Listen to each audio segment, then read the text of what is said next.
अस्सलाम वालेकुम and welcome to my YouTube channel. This is Mehar Khan Niazi. तो दोस्तों, आज की इस वीडियो में हम ये डिस्कस करेंगे कि किसी भी एल्गोरिथम का एनालिसिस क्यों किया जाता है। दोस्तों, इससे पहले हमने कुछ वीडियोस बनाई।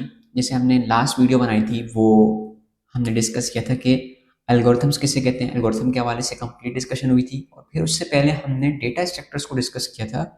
और फिर उससे ही पहले हमने कुछ डेटा स्ट्रक्चर्स और एल्गोरिथम के कुछ फंडामेंटल कॉन्सेप्ट्स हैं, जैसे फॉर एग्जांपल वेरिएबल्स के हवाले से डिस्कशन हुई थी। फिर डेटा टाइप्स को हमने डिस्कस किया था। तो अगर आपने अब तक वो वीडियोस नहीं देखी, मैं अपनी इस वीडियो के नीचे जो है वो लिंक शेयर कर दूंगा। आप लोगों ने सबसे पहले वो वीडियोस को देखना है, ताकि वो कॉन्सेप्ट्स आपको बेहतर तरीके से समझ में आ जाए। एंड देन फर्दर जो ये कॉन्सेप्ट है कि किसी भी एल्गोरिथम का जो एनालिसिस है वो क्यों किया जाता है, ये आपको बेहतर अंदाज में समझ आ सके।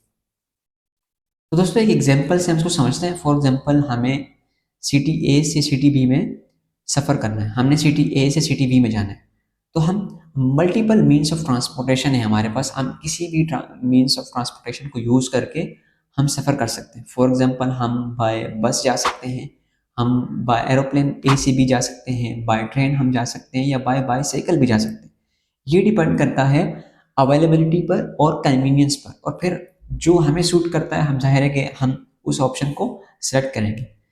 तो बिल्कुल इसी तरह से हम कंप्यूटर साइंस की अगर बात करें, तो कंप्यूटर साइंस में किसी एक स्पेसिफिक सॉल्यूशन के लिए, किसी एक प्रॉब्लम के सॉल्यूशन के लिए मल्टीपल एल्गोरिथम्स अवेलेबल है। फॉर एग्जांपल, हम बात करते हैं सॉर्टिंग प्रॉब्लम की। तो अगर सॉर्टिंग प्रॉब्लम है, सॉर्टिंग प्रॉब्लम का मतलब ये है कि कोई एक ऐसी प्रॉब्लम है जिसमें आपका डेटा है और डेटा को आपने अरेंज करना है in terms of ascending order या डिसेंडिंग ऑर्डर। ठीक है, असेंडिंग ऑर्डर या डिसेंडिंग ऑर्डर में आपने उनको डेटा को सॉर्ट करना है या अरेंज करना है। तो फिर उसमें मल्टीपल एल्गोरिथम्स अवेलेबल है। For example, insertion sort available है, सिलेक्शन सॉर्ट का एल्गोरिथम है, क्विक सॉर्ट है, और फिर कुछ इस तरह से मजीद एल्गोरिथम्स अवेलेबल है। तो दोस्तों, किसी भी एल्गोरिथम का एनालिसिस आपको हेल्प करेगा कि आप जो है वो ये जान सकें, ये फैसला कर सकें कि कौन सा एल्गोरिथम सबसे ज़्यादा एफिशिएंट है आपके उस स्पेसिफिक टास्क के लिए। तो जो उसकी एफिशिएंसी आप काउंट करेंगे, कंसिडर करेंगे, वो इन टर्म्स ऑफ टाइम करेंगे और स्पेस करेंगे कि आपका जो एल्गोरिथम है वो कितना वक्त ले रहा है उस स्पेसिफिक टास्क को कंप्लीट करने के लिए, और फिर वो स्पेस कितना कंज्यूम कर रहा है।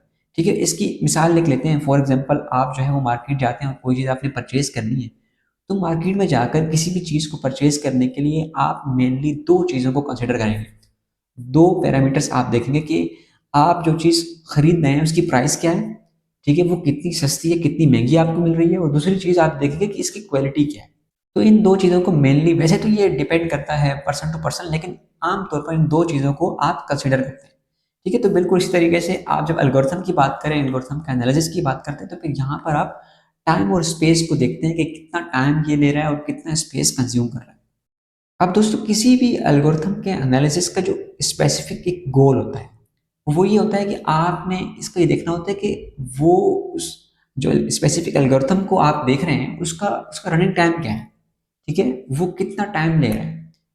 और कुछ मज़ीद फैक्टर्स भी हैं, जस्ट लाइक कि मेमोरी, डेवलपर की जो एफर्ट है, इस तरह की कुछ मज़ीद पैरामीटर्स भी आप देखते हैं। लेकिन जो मेनली आप देखते हैं वो ये कि इसका रनिंग टाइम क्या है।